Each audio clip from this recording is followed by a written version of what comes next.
Okay, here we are for the Stinky Experience Part 2. And I've just moved the camera a little bit to get a bit of a better angle. I got my Stinky Slinky. Two ends. This end goes in here. This end connects to this little guy. Remember I said the YouTube thing that wasn't a streaming service? This is located in the low point drain. Bay compartment area. You just simply take those little grooves there, you connect it to there, you lock it tight, and it is secure. This end will go at your campsite. Let me switch position. At your campsite, there is it's usually white, sometimes green, but it's a sewer connection. You just twist off the top, you put this little guy over the top. Some of the campsites, depending on which ones you're on, have like a lid that closes that keeps this secure. If yours doesn't, just get a rock or a stone, small boulder, tree log, something to apply pressure down, because the last thing you want to do is to release the black stuff and this not be secure and it goes everywhere. Not fun. Your neighbors will not like you if that happens. Anyway, so next, there's a cap here and you just twist it off. Really important, make sure these guys are pushed all the way in before you do that. They should be, but these are the release valves for the black and grey stuff. So just twist that off.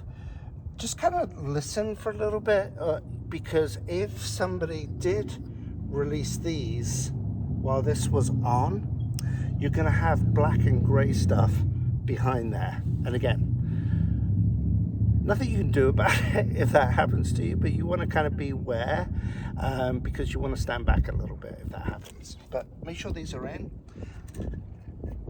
It's fine, it's clean. So this is off. Now I'm taking my other end here, and I'm just twisting it on. Give it a good twist, and it's on. Okay, so now it's all attached. Now what you'll do is you'll put this end into the sewer line. You'll make sure it's gravity, right? And water or liquids don't like going uphill. So make sure you've got kind of a slow, gradual slope going down so that it will go down easily. Now here's my advice. The black stuff loves pressure.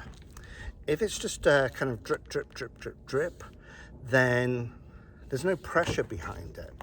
And you're not going to get rid of all of it at the same time, all at once, because it's just going to drip in it. And when it goes slow, there's going to be stuff left in behind. So I recommend, and this is what I do, I connect it when I make camp. That way I can extend the slide and everything like that. But I don't pull the black lever out to release the black stuff until maybe my second day. Same with the grey stuff. Your tanks, your black tanks and grey tanks are probably good for, I would say, average use, 3 days of use. So by keeping them in the shut position for an extra day, I think it's perfectly fine.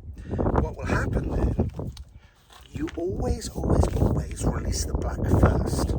So just imagine we fast forward 24 hours, and we're going to have, just by the very nature of what it is, we're going to have some black stuff in there. So when we release this black, there's going to be more pressure behind it because there's more stuff there wanting to get out. So you'll release the black, and then you'll instantly start hearing it rush. And then again, make sure this is secure in the hole and it's not going to fly everywhere. When the black is almost empty, it is then and only then that you pull the grey lever out. This is the grey water will act as almost like a rinse, right? So your black stuff's out, your grey water's next, and that acts more like a rinse. And so it washes it all out. How do you know which is black and which is grey? So the levers are painted black for your black tank and grey for your grey tank. Then what I prefer to do, remember that analogy about building pressure behind? Once it's all empty, I go ahead and close it again. I'll leave it closed for another 24, maybe even 48 hours, depending how many people are traveling with me.